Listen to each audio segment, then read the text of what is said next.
Одоо цаг үеийн нөхцөл байдлыг дүгнэхэд манад системийн хямрал үүссэн байна л да.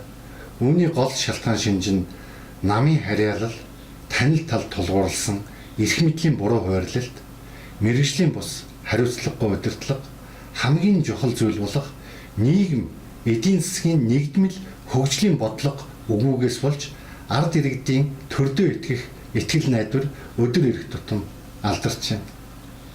Өнөөдөр айл болгонд хүн бүрт тулгамдж буй нийгмийн олон чухал асуудлуудыг шийдвэрлэх цаг нэгэнт ирсэн байна. Үүнийг шийдвэрлэхийн тулд нэгдмэл богино хугацааны хөгжлийн гарц хөтөлбөрийг хууль эрх зүйн шинжилэл болон ард иргэдийн хүсэл эрмэлзэл, оролцоонд тулгуурлан салбар бүрийн мэргэжлийн боловсон хүчин, эрдэмтэн судлаачид, нам, төрийн бус байгууллагуудын төлөөллүүдийг оролцуулан боловсруулж, иргэдээр батлуулж, хэрэгжүүлэх шаардлагатай гэж манай нам үзэж байна.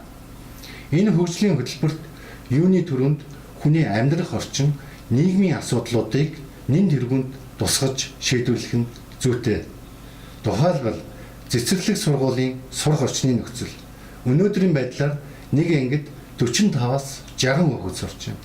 Үүнээс үүдэн сургалтын чанар бусад сөрөг үр дагаврууд гарч ирж байна.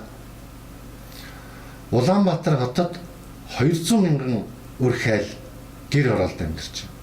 Энэ хүмүүсийнхээ амьдрах орчинг яаж түргэн шуурхаа сайжруулж дэд үстэй болох асуудлууд. Мөн хөдөө орон нутгийн иргэдийн нийгмийн асуудлууд. Цаашлаад улсын болон хувийн өр, ялангуяа ипотекийн болон цалингийн зээлийг хэрхэн шийдвэрлэх.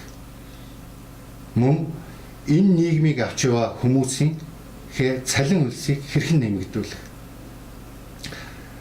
Түүнчлэн инновац, хөрөнгийн зах зээлээр дамжуулж үндэсний үйлдвэрлэлийг хөгжүүлэх асуудлууд гэх мэтчлэн нийгмийн өмнө тулгамдж буй олон асуудлуудыг бид нэгдэн нийлж улсын хөгжлийн гарц хөтөлбөрийг боловсруулж бодитоогоор хэрэгжүүлэн хамгийн гол нь гүйцэтгэлийн хяналтыг нийтэд ил тод болгох хариуцлагатай цаг нэгэнт ирсэн байна гэж үзэж байна.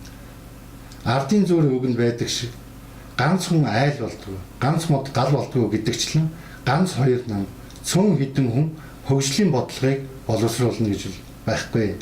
Тийм учраас нийлж нэгдэн Монгол улсынхаа хөгжлийн гарц хөтөлбөрийг боловсруулж хэрэгжүүлэх цаг ирсэн байна.